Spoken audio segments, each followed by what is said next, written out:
Most important news today में यानी कि मिंट में आप सभी का बहुत बहुत बहुत स्वागत है। आज हम बात करने वाले हैं एक रिपोर्ट के बारे में, रुपी डिप्रिसिएशन का इम्पैक्ट एक्सपोर्टिंग सेक्टर्स पे क्या हुआ है, उसी के बारे में आज हम यहाँ पे डिस्कशन करने वाले हैं दोस्तों। तो ये जो न्यूज़ है वो इकोनॉमिक टाइम्स में आया था, तो उसी को मैं थोड़ा सा समझ रहा था, फिर उसका इम्पैक्ट सेक्टर वाइज क्या हो सकता है ये थोड़ा सा एनालिसिस किया है। और वही एनालिसिस आप लोगों के सामने आज हम यहाँ पे प्रेजेंट करने वाले दोस्तों। सो वीडियो शुरू करने से पहले एक बार बोल दूं दोस्तों, last few seats are remaining for our Bengaluru session on 21 December। तो on how to achieve your financial freedom, अगर वो आपको सेशन के लिए सीट बुक करनी है तो उसका लिंक मैंने description box and comment section में लिखा हुआ है, तो प्लीज सीट बुक कर लीजिएगा। सो आइए अब बात करते हैं रुपी डिप्रिसिएशन का इम्पैक्ट सेक्टर वाइज क्या क्या हुआ है। यहाँ पे कौन क्लियर विनर है, कौन किस पे लिमिटेड बेनिफिट है या फिर मिक्स्ड इम्पैक्ट है और किस पे नेगेटिव इम्पैक्ट है, तो वो सारा सेक्टर वाइज थोड़ा सा एनालिसिस आज हम यहाँ पे करने वाले। So food and agro based exports clear winner यहाँ पे है रुपी डिप्रिसिएशन के लिए, क्योंकि इन सेक्टर्स का जो इंपोर्ट डिपेंडेंस है, मतलब फॉर दैट पर्टिकुलर सेक्टर अगर कुछ रॉ मटेरियल वगैरह आप मंगा रहे हो तो वो बिल्कुल है नहीं। तो that's why very low import dependence and that's why rupee का डिप्रिशिएट होना इस सेक्टर के लिए काफी ज्यादा पॉजिटिव है। So a weaker rupee directly boosts export earnings and improves their margins in the companies in this sector. Second sector जो है जहां पे लिमिटेड बेनिफिट है वो है electronics sector. So export revenues थोड़ा सा स्लाइटली राइज हुए हैं, क्योंकि जो कंपोनेंट्स यूज किए जाते हैं इलेक्ट्रॉनिक्स इंडस्ट्री में, तो वो इंपोर्टेड कंपोनेंट्स होते हैं। दैट्स वाई भले ही आपके एक्सपोर्ट्स बढ़ रहे हैं, बट एक्सपोर्ट के साथ साथ इंपोर्ट कंपोनेंट्स का जो बिल है वो भी बढ़ रहा है। सो दैट्स वाई दो मतलब थोड़ा ग्रोथ हुआ है यहाँ पे, that's why there is a limited benefit in this particular sector. तीसरा सेक्टर जो है वो है पेट्रोलियम प्रोडक्ट्स। सो इसमें मॉडरेट इम्पैक्ट है। सो स्ट्रॉन्ग बेनिफिट नहीं है बट मॉडरेट बेनिफिट बोल सकते हो आप।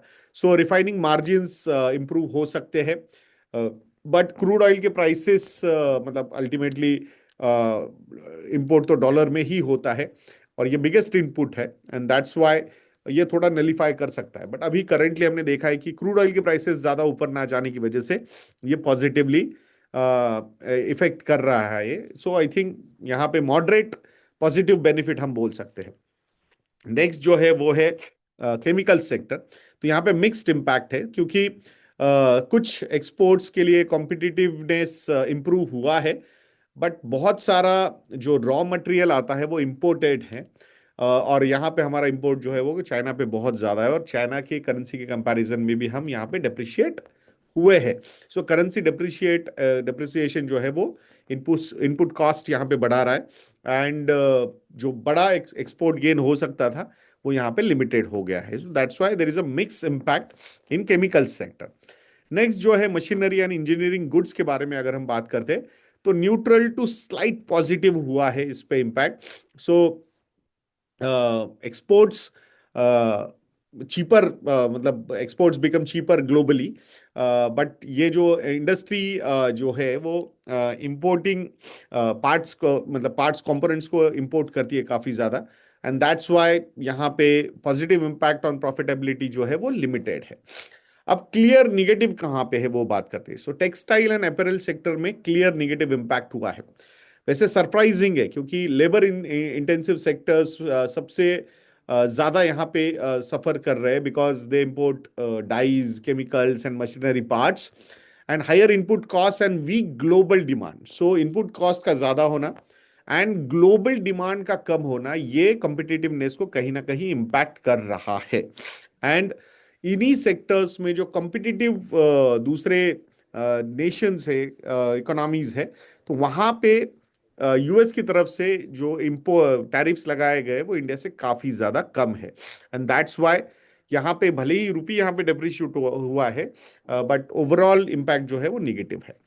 नेक्स्ट जो एक सेक्टर है जहां पे भी निगेटिव इम्पैक्ट है वो है leather and footwear.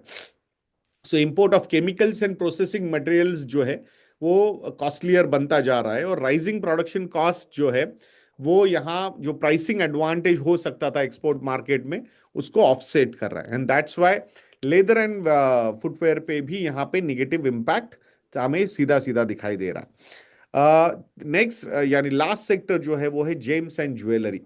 So definitely it is hurt by depreciation, because ये इंडस्ट्री जो है वो सबसे ज्यादा gold and precious stones import करती है, जो रॉ मटेरियल है।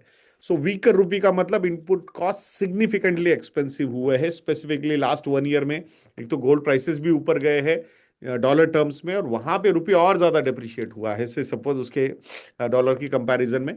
तो डेफिनेटली एक्सपोर्ट मार्जिन्स जो है वो यहाँ पे श्रिंक होंगे। भले ही रुपी टर्म्स में अर्निंग्स यहाँ पे बढ़ी है, बट ओवरऑल एक्सपोर्ट का जो एंगल है वो काफी ज्यादा यहाँ पे निगेटिव रहा है। सो ओवरऑल मैसेज की अगर हम बात करते हैं, तो rupee depreciation is not a universal booster for India's exports. ये सीधा सीधा यहाँ पे हमें समझ में आ रहा है। जो सेक्टर्स लो इंपोर्ट सेक्टर्स है वो यहाँ पे क्लियर विनर्स दिख रहे हैं। हाई इंपोर्ट सेक्टर्स या थोड़े लूजर्स है, या फिर म्यूटेड विनर्स यहाँ पे हमने देखे हैं, बिकॉज इनपुट प्राइसेस जैसे सर्ज हो जाते हैं वहां पे एक्सपोर्ट बेनिफिट्स ऑफसेट हो जाते हैं। लेबर इंटेंसिव सेक्टर्स में सरप्राइजिंगली यहाँ पे गेन नहीं हुआ है। Major reason behind that I think weak global demand, ये सबसे बड़ा उसका फैक्टर रहा है। एंड इंपोर्टेड इनपुट्स जो है वो मतलब कॉस्ट जो है वहां पे वो हायर साइड में हुई है। तो ये सारा ओवरऑल एक समरी था इस चीज का।